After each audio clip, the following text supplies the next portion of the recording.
तो आगे जानेंगे पंडित जी से, दूसरा कौन सा शुभ काम है जो आपके दुर्भाग्य को सौभाग्य में बदल सकता है, बताएं पंडित जी। देखिए, मैं तो सीधी सीधी बात कहता हूं, मनुष्य न तो कोई कबूतर है, न सूअर है, न कुत्ता है। 83,99,999 योनियों को पार करने के बाद ये मुक्ति का द्वार है शरीर मानव का। बड़े भाग मानुष तन पावा, सुर दुर्लभ सदग्रंथ न गावा। ये मनुष्य का शरीर देवताओं के लिए भी दुर्लभ है।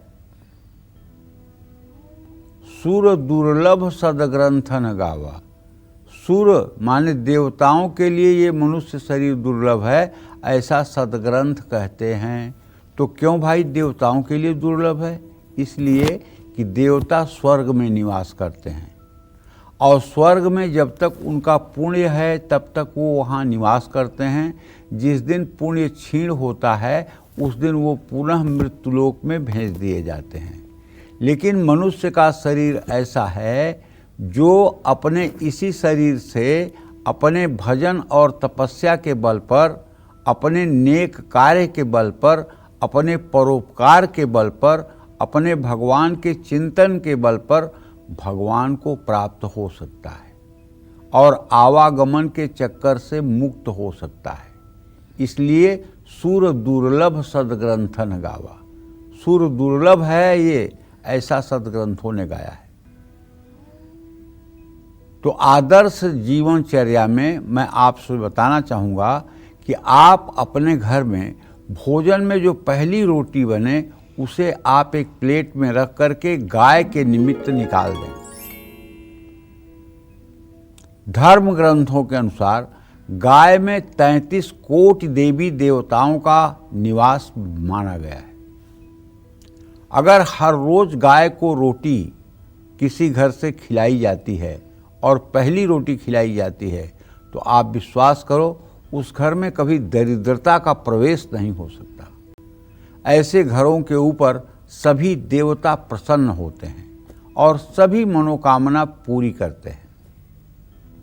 अगर भाग्य साथ नहीं दे रहा है तो हर रोज आपको चींटियों को शक्कर मिला हुआ आटा भी डालना चाहिए, क्योंकि हमारे शास्त्रों में पितरों के लिए 5 प्रकार के बलि का विधान है, जिसमें गो बलि, श्वान बलि, काग बलि, पिपीलिका बलि, ये बलि का विधान है। अगर आपके पास पितर दोष से मुक्त होने के लिए भगवान ने सामर्थ्य और पैसा दिया है तो आपको श्रीमद् भागवत महापुराण के 18,000 श्लोकों का मूल पाठ करा के, हवन तर्पण मार्जन करा के, ब्राह्मणों को यथोचित दक्षिणा और वस्त्र दे करके घर से विदा करना चाहिए, तो पितरदोष समाप्त हो जाता है। या गाय की सेवा करनी चाहिए, गाय को नित्य भोजन कराना चाहिए, ये भी पितरदोष को शांत करने में सहायक है।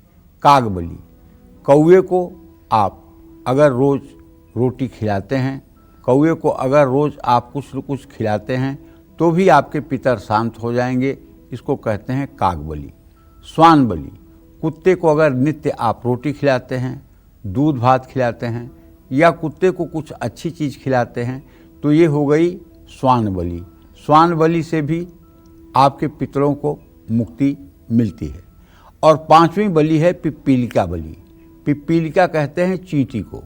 अगर चींटियों को आप आटा डालते हैं चीनी मिला करके, ये एक सबसे सस्ता उपाय है, पितरदोष दूर करने का सबसे सस्ता वाला उपाय है। तो आप अगर उन्हें चींटियों को मीठा वाला आटा डालते हैं तो उससे भी आपके पितरदोष की समाप्ति होती है। यदि आपके ऊपर पितरदोष नहीं है तो निश्चित रूप से बहुत कुछ चीज़ें अपने आप ठीक होनी शुरू हो जाएंगी। घर में नेगेटिविटी और वास्तु दोष को दूर करने के लिए हमें कौन सा शुभ काम करना चाहिए ये भी मैं आपको बताऊंगा, बस थोड़ी देर में। जय मां विंध्यवासिनी।